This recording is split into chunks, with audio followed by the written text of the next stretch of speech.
Great to be here with you guys today. It's just never good enough for the greedy, entitled players in the WNBA. It's just never good enough.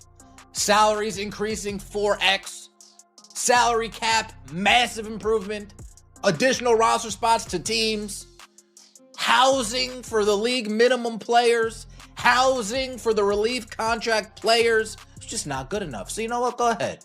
Go on strike. Hold your picket signs. Sometimes you just need to deal with the consequences of your own actions. The WNBA season is in a precarious state. The owner's most recent record-breaking offer was met with a startling, unequivocal, not good enough response from players led by top names. There was no negotiation here. The complete refusal sparked concerns about a league-wide strike that may end the rising popularity trend. There could be a huge backlash, leaving league supporters and even newcomers in disbelief at the foolishness. Because the agreement wasn't thought to be adequate, there was a deafening quiet following their uncompromising position, echoing the approaching storm and a season on the verge of collapse. This choice could have a profound impact on the future. You know what? Go ahead. Go on strike. Hold your picket signs.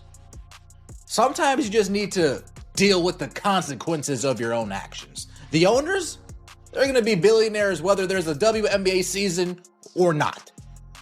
The players, well, they might not be millionaires. They might not even be 100,000aires if there's no WNBA season. From everything we've seen, the owners are doing their best to actually give them some leeway on these deals. Here, you want this? Fine, take some of that. Here, you want this? Here's a little bit more of that.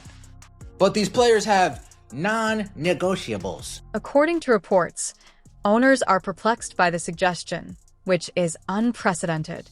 The max deal salary had already skyrocketed, rising from $800,000 to an astounding $1.3 million.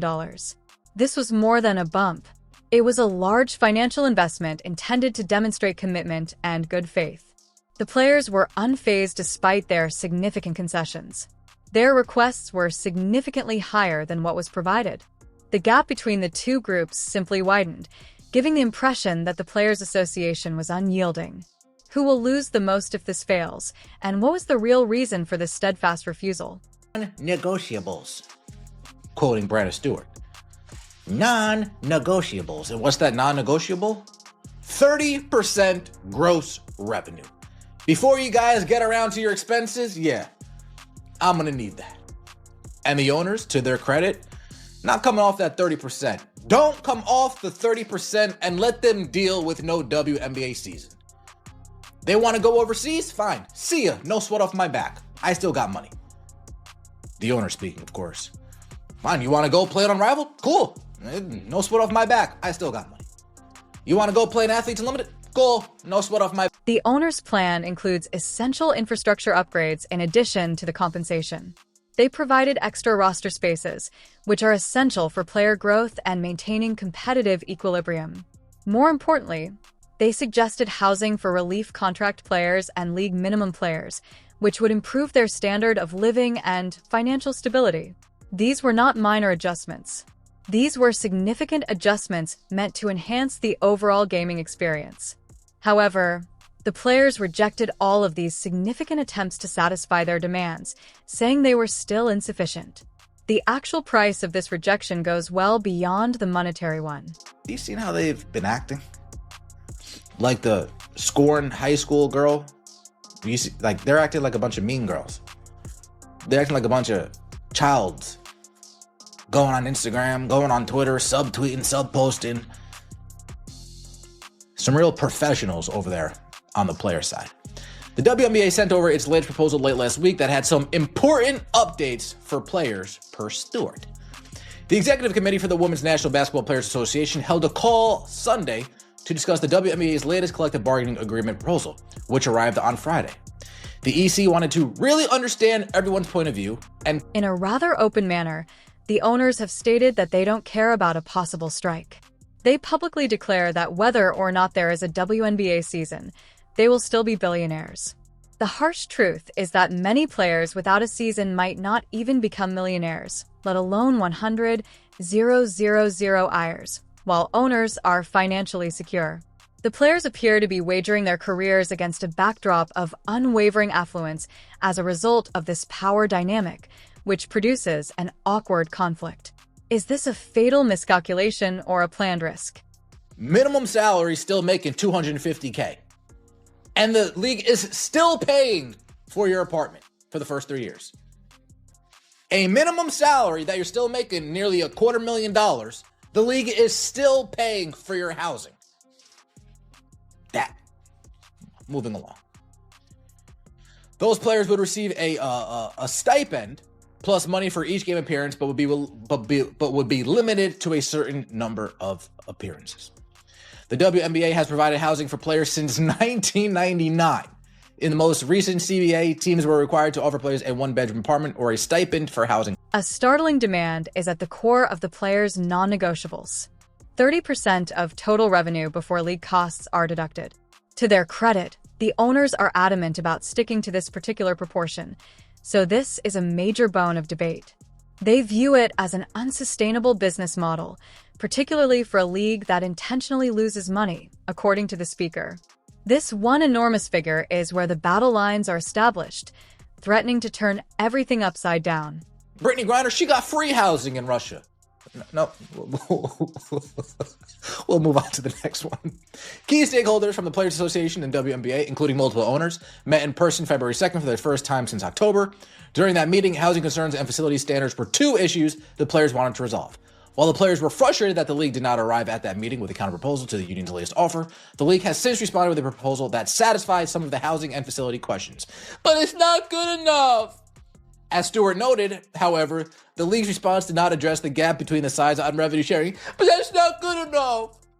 They're only giving us free housing for the first 3 years! That's not good! After 6 weeks, the league did reply to the players' most recent offer. However, Breanna Stewart claims that it didn't make much money. Stewart acknowledged that the minimal standards that did apply were significant. This implies that the league did listen to the players on a number of important topics, such as requirements for housing and facilities. It suggests that the owners negotiated in good faith to some extent. However, the players' assertion that the entire arrangement was still insufficient swiftly eclipsed any development. The goalpost appeared to continue changing, resulting in a never-ending loop of discontent. His proposed maximum salary. These girls are on angel dust. Ain't no other way to put it. Last month, the WNBA announced the full schedule of the 2026 season. Training camps are scheduled to begin on April 19th, with preseason games to begin on April 25th and opening night set for May 8th.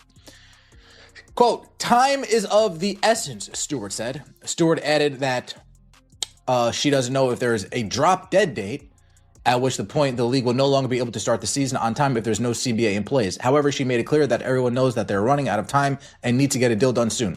Here's the thing. If you don't know if there's a drop-dead date, the housing concessions are especially noteworthy. For the first 3 years of the CBA, the most recent plan guaranteed a one-bedroom apartment to first-year players and those making minimum wage. Players in the developmental stage would be given a studio. This is an improvement over the previous regulations, which obliged teams to provide shelter or a stipend.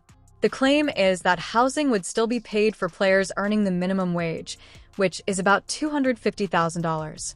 It's puzzling that this large offer intended to foster emerging talent was judged insufficient. If this deal doesn't get done, that the league will have to start later. If you didn't ask that question, if you don't know the answer to that question, then you're not covering all your P's and Q's. If you don't know the answer to one of the most basic fundamental questions, hey, what is the deadline for which a deal, if it doesn't get done, the league will need to get pushed back? If you don't know the answer to that, here, I got a big fat L for you that you can hold. Oh, L for you that you can hold. Oh, L for you that you can hold. You want to know why? You guys are one that are asking for all of these different... The speaker emphasized the historical background of player housing by pointing out that legendary WNBA players like Sue Bird, Diana Taurasi, and Candace Parker have always been provided with free accommodation. Stars like Brittany Griner benefited from the same advantages, even abroad. The main contention is that players have historically received strong assistance in this area, Thus, it is puzzling that better housing terms are currently being rejected.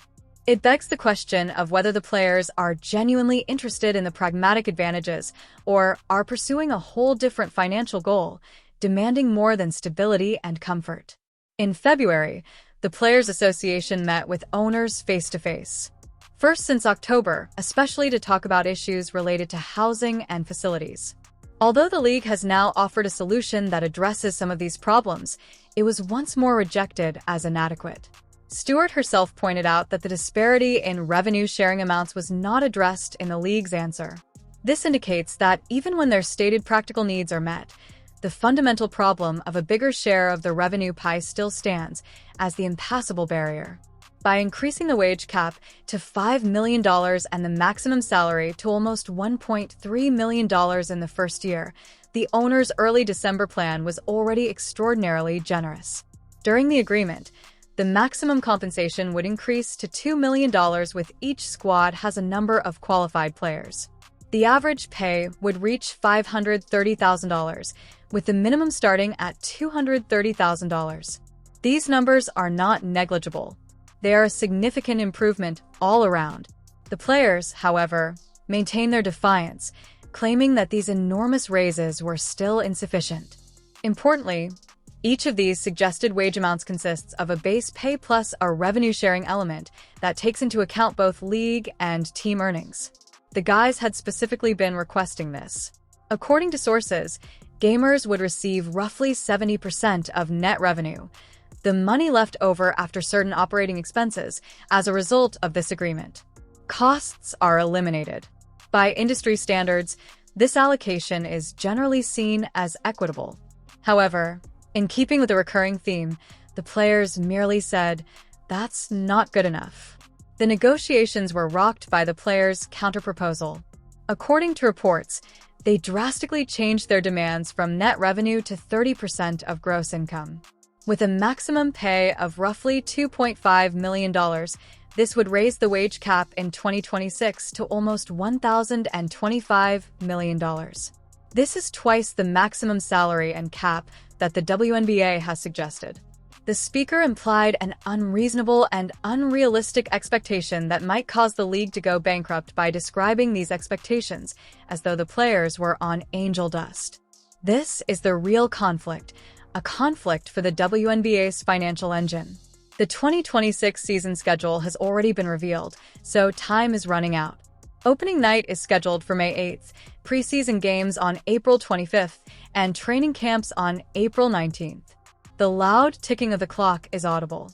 However, Breanna Stewart said that she is unsure if there is a drop-dead date, beyond which the league will no longer be able to begin on schedule in the absence of a CBA. This basic ignorance of the timeline is criticized as being stupid and raises concerns about the players' lack of foresight. The speaker maintained that players should be aware of the crucial dates for when an agreement must be finalized if they are requesting such large sacrifices. Concluded to prevent the season from being postponed or canceled.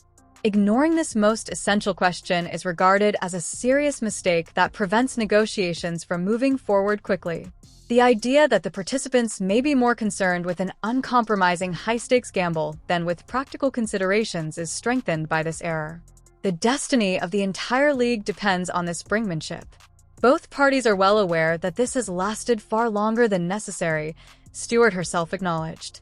She said she hoped we could actually start talking to one another and that they would listen to us on the non-negotiables, particularly income sharing. This displays a long-standing annoyance and an recognition of the stalling. But the players' constant use of the phrase "not good enough" points to a fundamental misunderstanding of what makes a reasonable and sustainable agreement for the league's long-term viability. The 30% gross income share that cannot be negotiated continues to be the fundamental problem. The league may sacrifice everything else, the speaker claims, but if the players don't get that 30%, they're prepared to strike. This puts a great deal of strain on one request, endangering a whole season for what is represented as a few dollars.